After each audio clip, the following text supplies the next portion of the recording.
And welcome back to Aftershock Wrestling Entertainment, and welcome to TNA Impact on Access TV.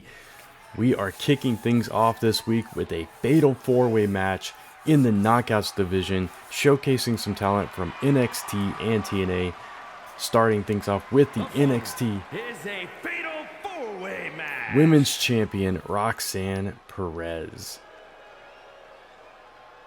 who it's not the first time she's crossed the aisle over into TNA either. Her friend and partner Cora Jade, obviously more prominent in the TNA scene. Another former NXT superstar here in Xia Li, as we knew her in NXT. Also in TNA goes by Lei Ying Li. Next up, we have Thea Hell from Chase U.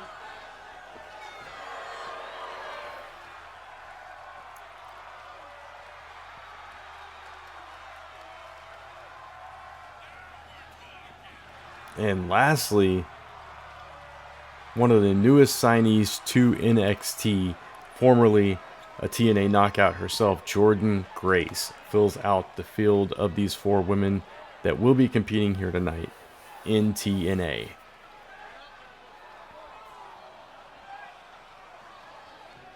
As we take a look at all the ladies before the bell rings, and there goes the bell, and the action gets started as we see the pair-offs, Jordynne and Xia, and Thea and Roxanne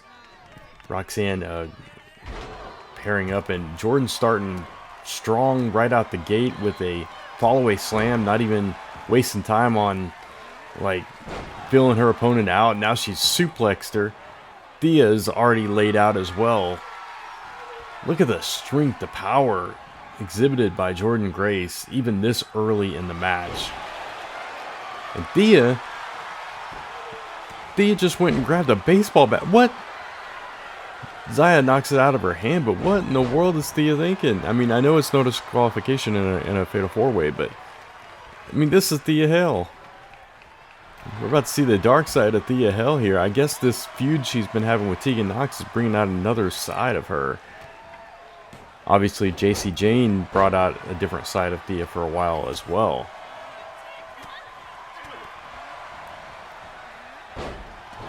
Nice tornado DDT by Thea on the NXT Women's Champion.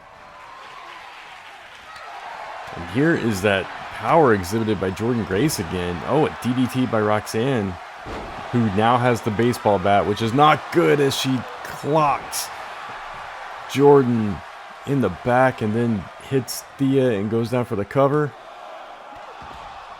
Only a 1 count. I don't know how Thea kicked out after that baseball bat shot. Jordynne now on the attack with Roxanne, but Xia getting involved.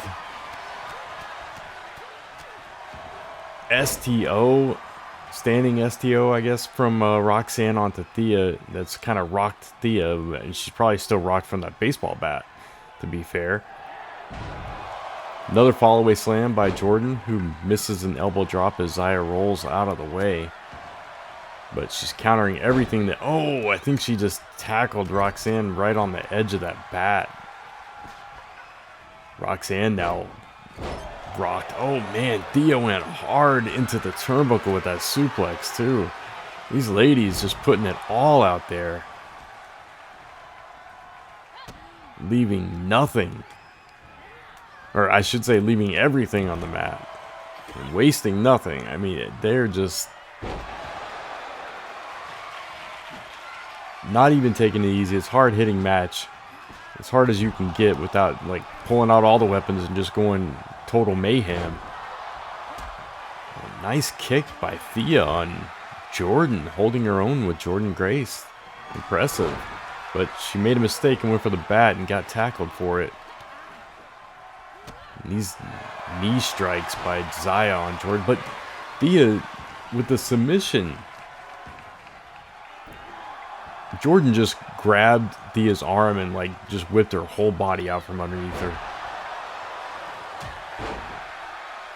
Single clothesline from Roxanne took Jordynne Grace down though. Oh, and a knee shot on Xia. She's going for the cover. This could be it, but Thea in to break it up. All four of these ladies are as tough as they come. Xia Li, I feel like she didn't really get to showcase what she's made of. Not in NXT or on SmackDown, especially on SmackDown though. Hopefully she gets the chance to do that here in TNA. Pinfall by Jordynne on Roxanne, but Thea breaks it up once again.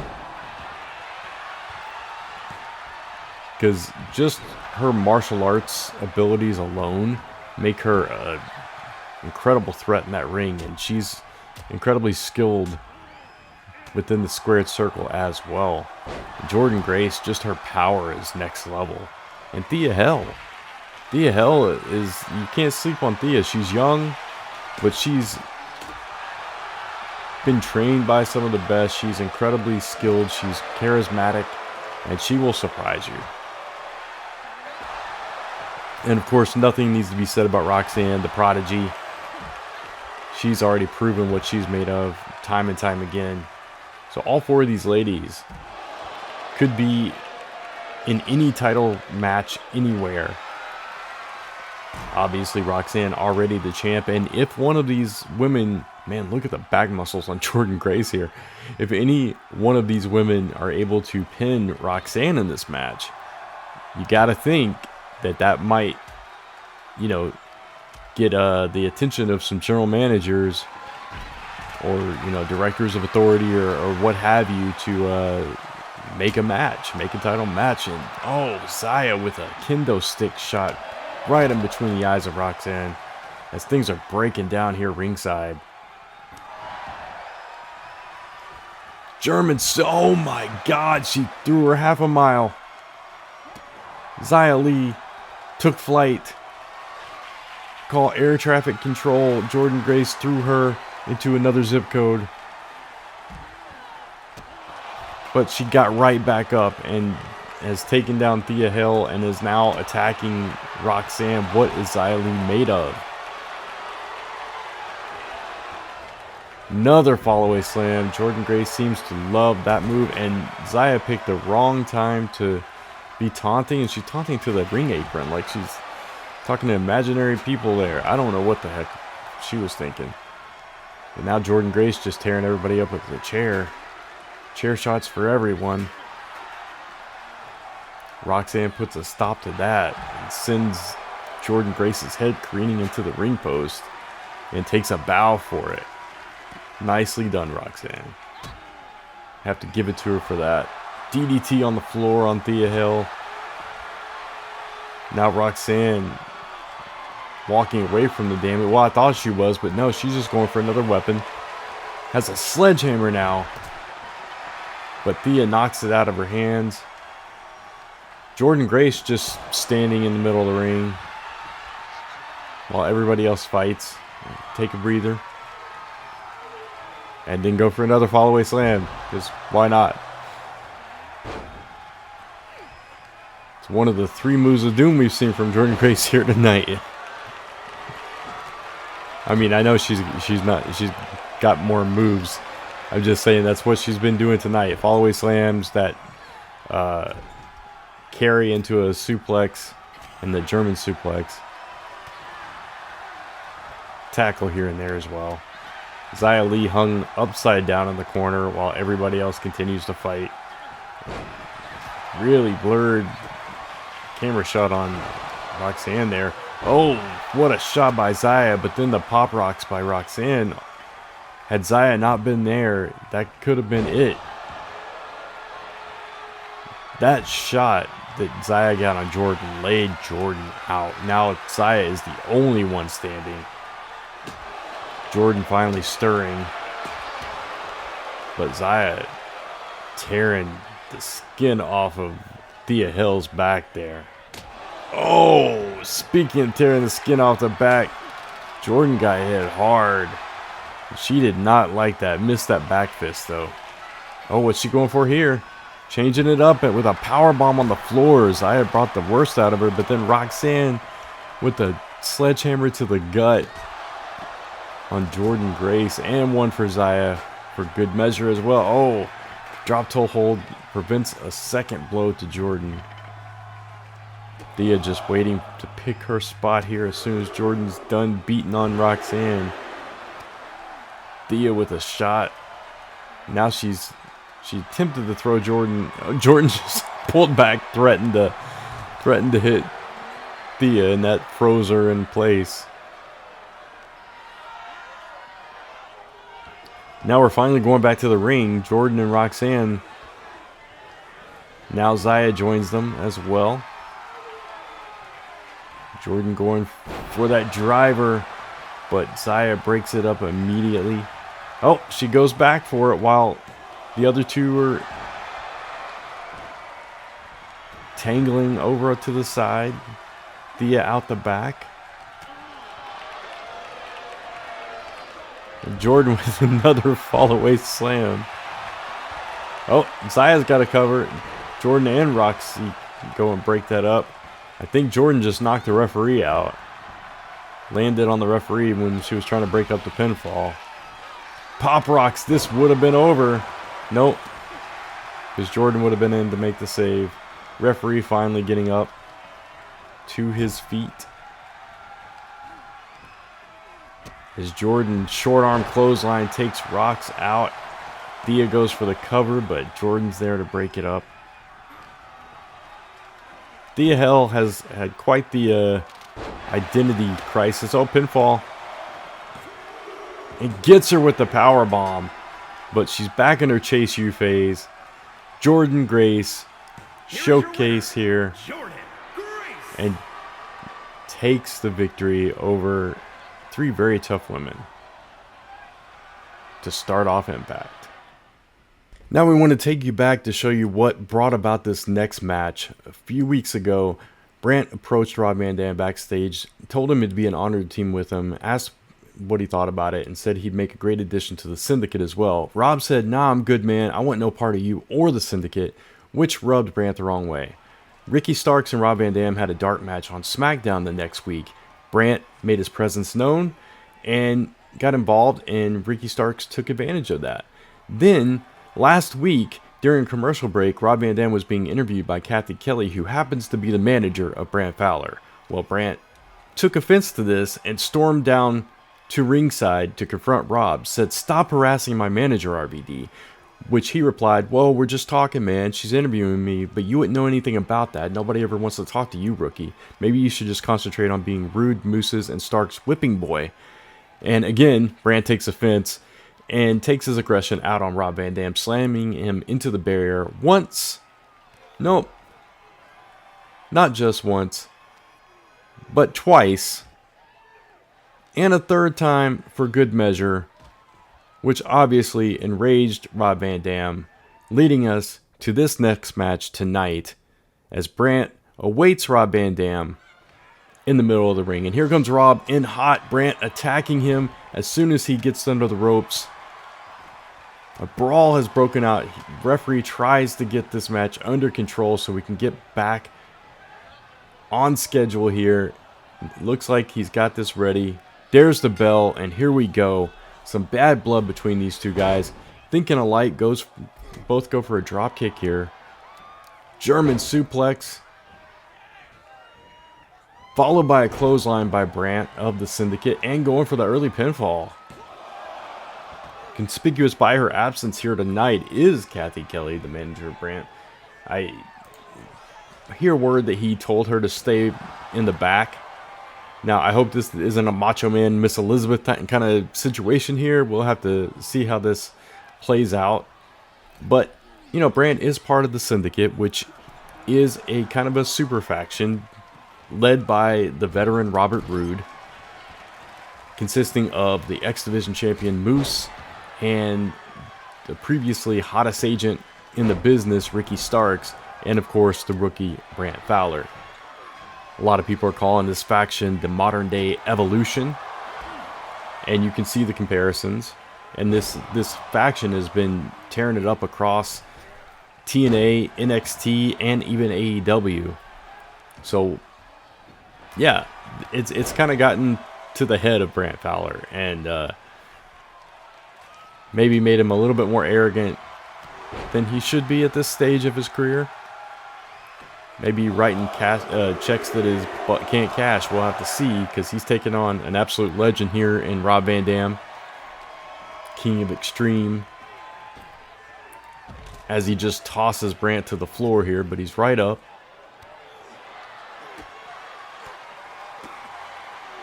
And he's got some martial arts skills of his own, so this is a pretty even match on paper. Obviously, the experience of Rob Van Dam is going to come into play here. But the tenacity, the speed, and the stamina of the younger Brandt may also give him an advantage here. So we'll just have to see. Brandt, known as the Anomaly, because like Roxanne being the prodigy she is, Brandt was a quick learner, rose up through the ranks very fast, caught the attention of a lot of people, and that's why he's a member of the syndicate now. Breaking the count. A super kick to Rob on the outside.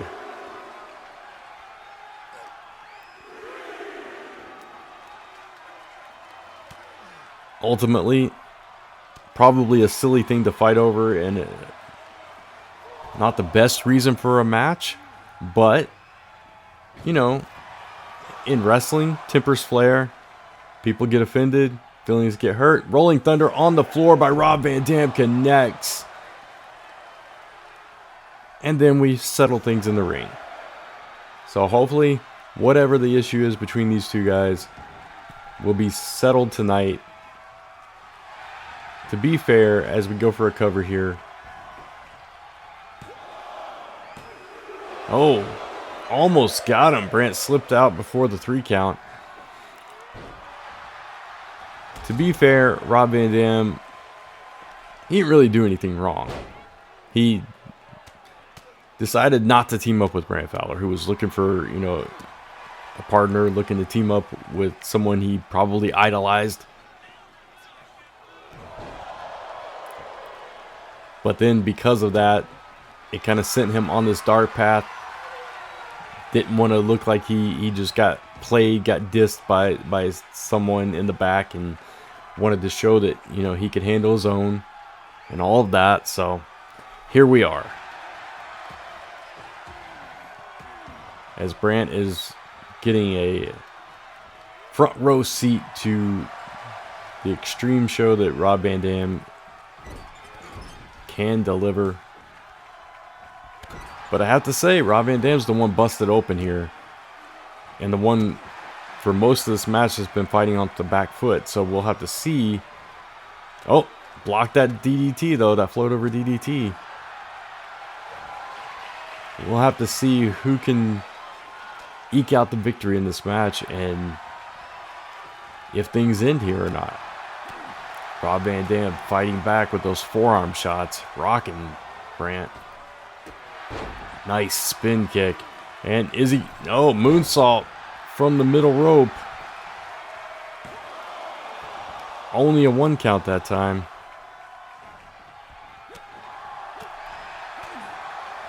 Oh, and Brandt just got kicked in the face by that ruthless spin kick that Rob Van Dam does. Just thankfully there wasn't a chair involved that time. No Van Daminators, please. I'm sure Brandt is saying. And now we have the split-legged moonsault, signature move of Rob Van Dam, but he misses the follow-up moonsault. Springboard moonsault. Now Brandt's got him up and going for that finishing move of his. That flip over neck breaker. And almost puts away Rob Van Dam.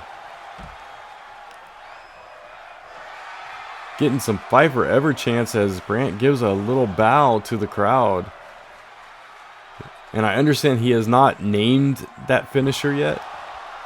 It's basically, it's a snap mare that turns into a suplex. A neck breaker on the fly. So it's almost like a suplex into a neck breaker. It's an interesting move. Needs a cool name for the Anomaly, Brandt Fowler. Maybe he just calls it the Anomaly.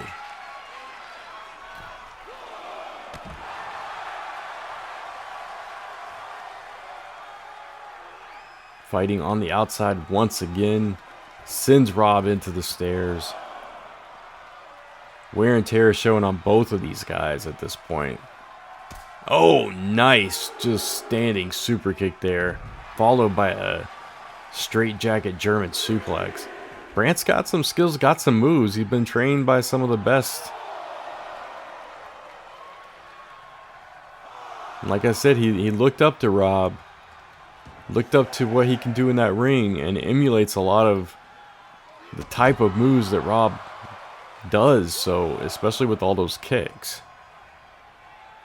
As Jim Ross would say, the very educated feet of Rob Van Dam. Well, we can say Brandt Fowler has some pretty educated feet of his own. Up to a 4 count on the outside. You guys don't want to end it like this. So Rob sends it back inside. Oh, clothesline takes him down though. And Brandt ascends to the top rope. What's he going for here? Oh! That flipping stunner for the pin and gets it. Brandt puts him away with the flipping stunner. Here is your winner, the Anomaly, Brent Fowler. Wow. Bulking up that resume is the youngest member of the Syndicate.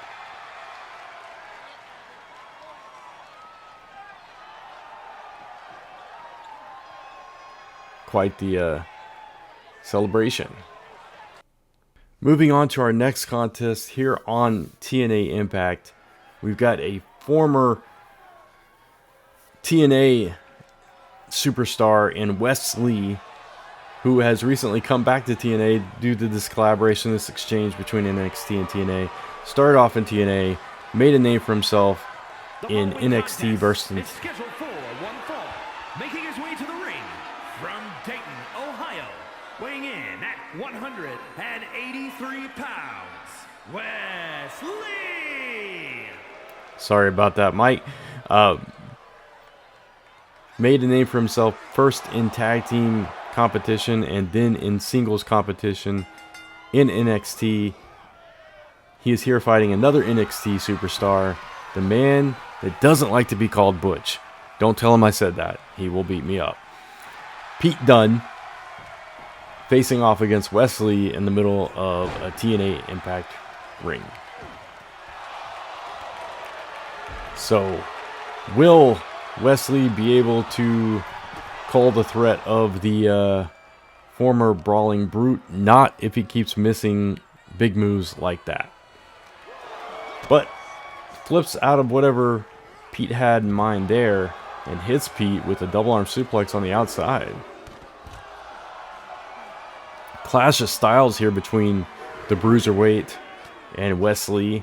Wes Lee more high flying, high impact type style, where the Bruiserweight can surely pull off some of those kind of moves, but he really likes that joint manipulation, taking it down to the mat and, hitting you with some, heavy hitting slams and suplexes and that kind of thing. Wes illustrating exactly what kind of athlete he is with that rolling kick. Then a jumping knee to Pete. Almost looked like it knocked him out. Yeah, he's was holding his head there. That knee shot really rocked him. Now Wes just jumping around in the ring, kicking the ropes. I don't know what the heck he's doing there. Nice springboard dropkick though. It looks like he's measuring Pete for something. Kind of a short enziguri there. Misses the super kick wildly, but hits that rolling kick again. And Pete Dunne has not been able to find an answer for Wes Lee yet. This is surprising. Don't often see Pete kind of fighting from underneath like this. Not to this degree. Some back and forth maybe, but Pete's had a hard time getting any kind of traction at all. Oh, that moonsault just crumpled Wes like paper. But he's out before the 1 count. Now Pete's found his... Well, as soon as I say that, Wes counters.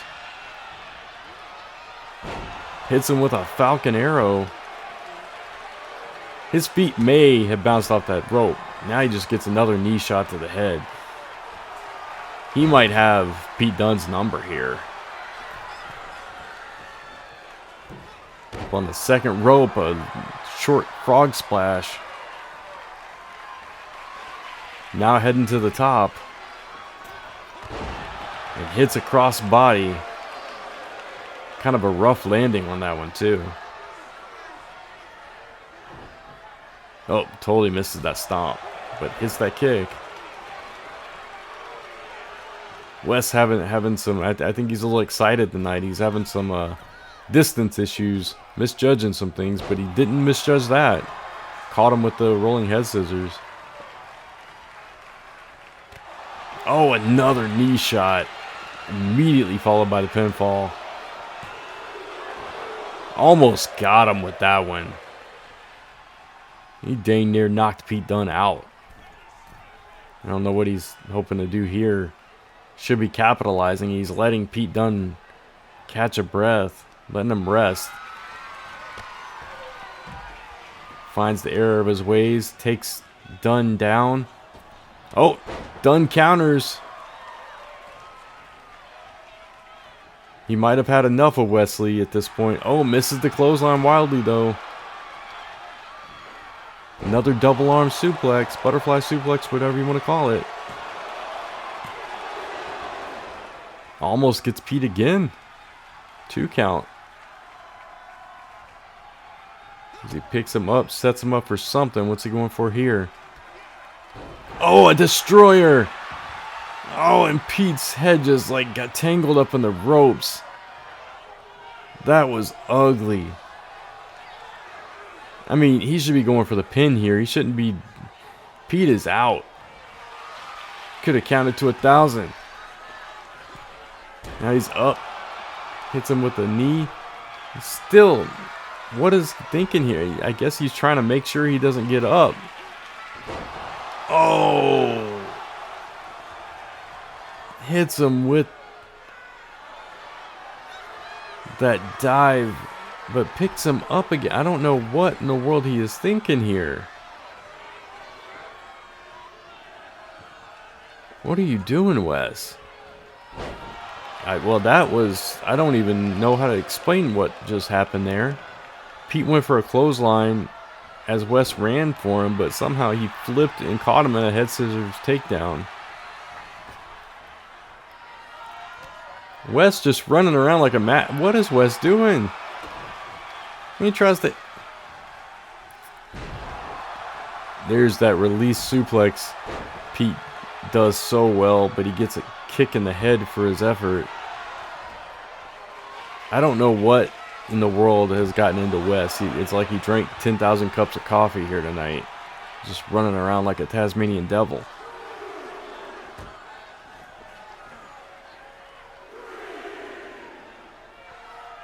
He keeps going away like he's expecting Pete to follow him. I don't know what he's doing. What are you doing, Wes? And he gets speared for it.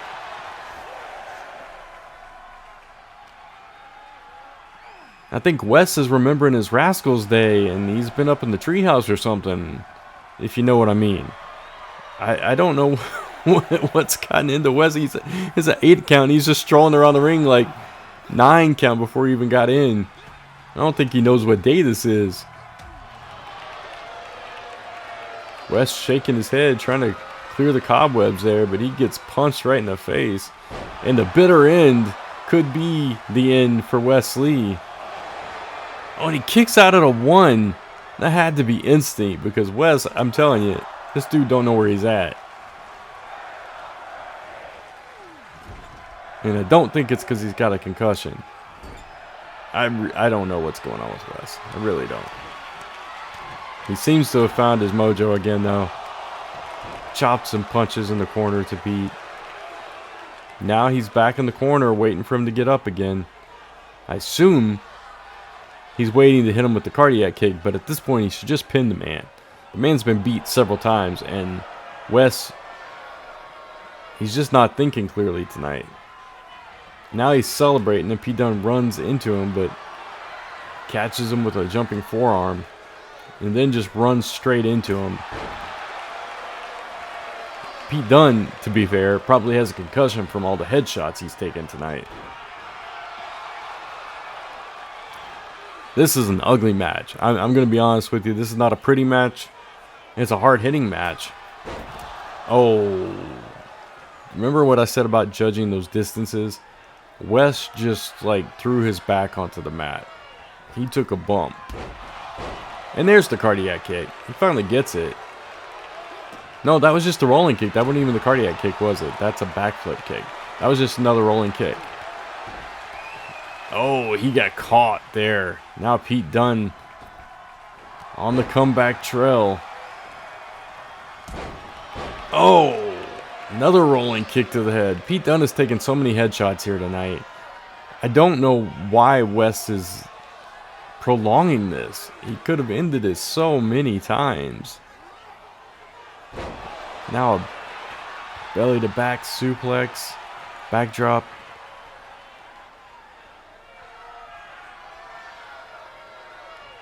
Pete in the corner, now on the top rope. Don't know what Wes is planning here.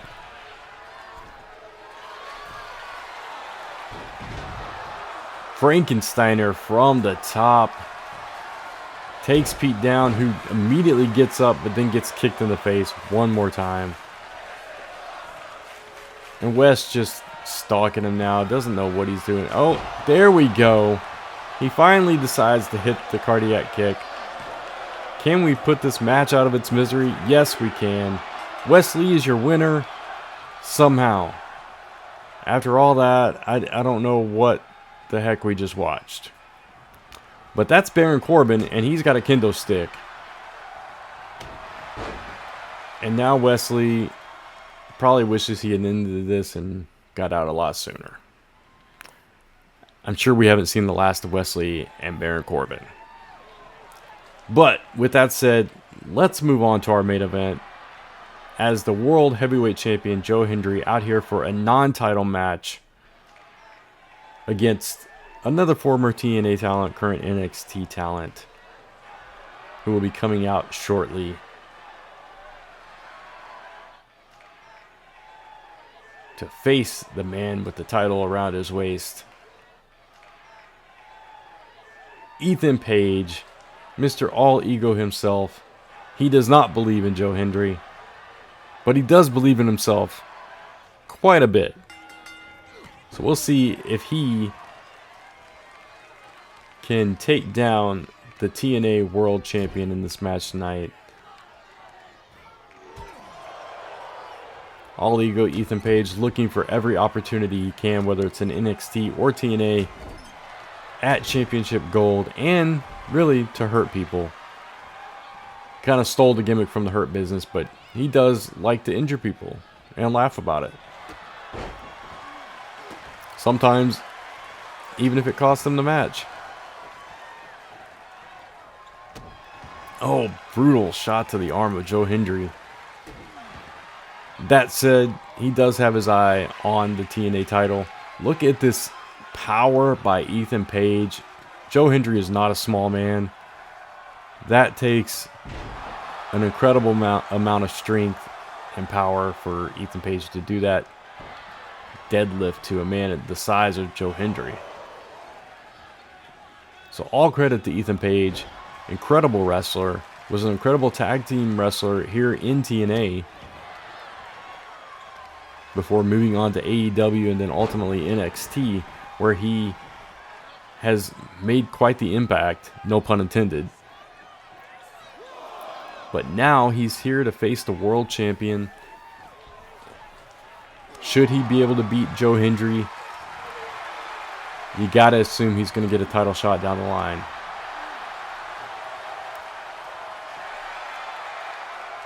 Look at this, daring Joe Hendry to hit him. And Joe obliges. Oh, that club Man, I wouldn't be surprised if that knocked Ethan out. Big splash from the middle rope by Joe Hendry, who goes for the cover. Out before one is Ethan Page, though. Man, tough clothesline. Back body drop by Joe Hendry. And down with the spine buster. But Ethan Page is right back up. Takes Hendry down, but then immediately runs out of the ring. It looks like Ethan's done. Yeah, Ethan's done. Look at this. He blows him a kiss. He's like, nope, I'm done. Oh, he lured him out. He lured Hendry out to the outside.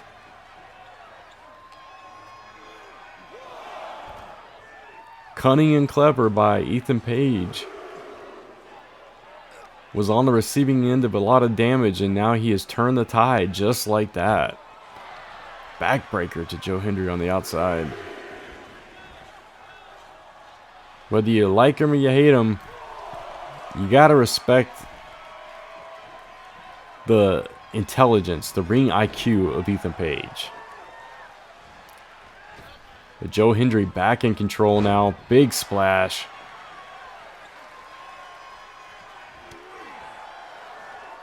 You're gonna have to do a lot more than that to put down Ethan Page, though. As Ethan Page fights out of that and seeks to regain control. And he does. Military press into a power slam. Gets a 1 count on the champ. On paper, these two make quite the matchup. Similar sizes. Both possess speed and strength for their size. And so far, this has been a really good match. It's been hard hitting. It's been back and forth. Ethan Page has gotten the better of it here of late. Nice elbow drop from the middle rope.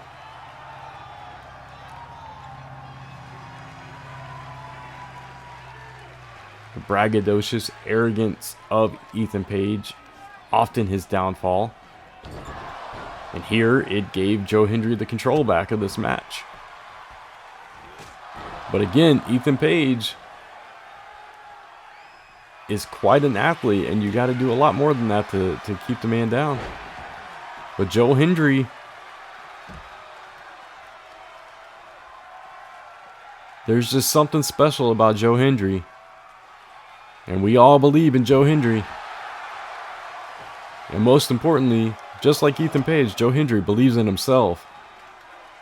And he is once again taking back control with a dominator on the floor to Ethan Page.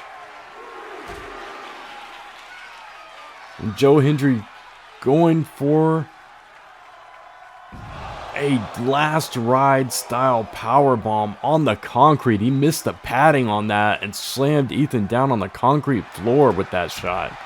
But Ethan's right back up and kicks Hendry in the face before going to the ring to take a little breather. Immediately goes outside again. What's he doing?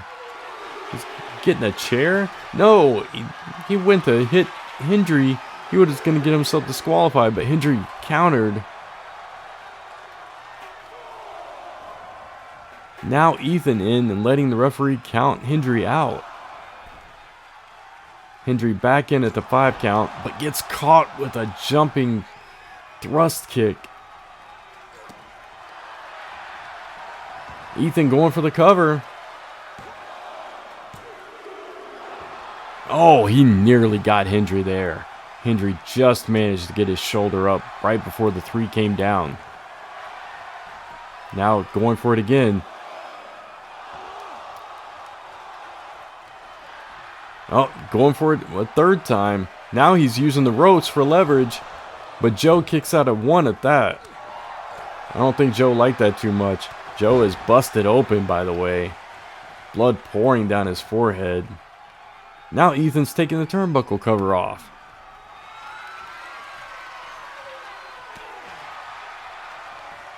Joe Hendry gets slammed into that turnbuckle.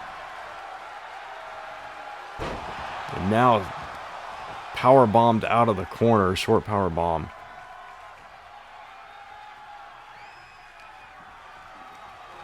Ethan trying to send him into the turnbuckle, and he does, back first into the exposed turnbuckle. And now he's setting them up for something. Possibly the Ego's Edge here. Yup. Ego's Edge on Joe Hendry right in that corner. Oh, and the referee's fixing the turnbuckle pad. And what? Ethan Page is looking for another weapon? Well, he's got a baseball bat. No, he throws the baseball bat down. Looks at the ref. Sees he's distracted. Grabs the chair. And just whacks him. But the referee had turned around. He caught him. And he's disqualified. And that's how we end TNA Impact this week?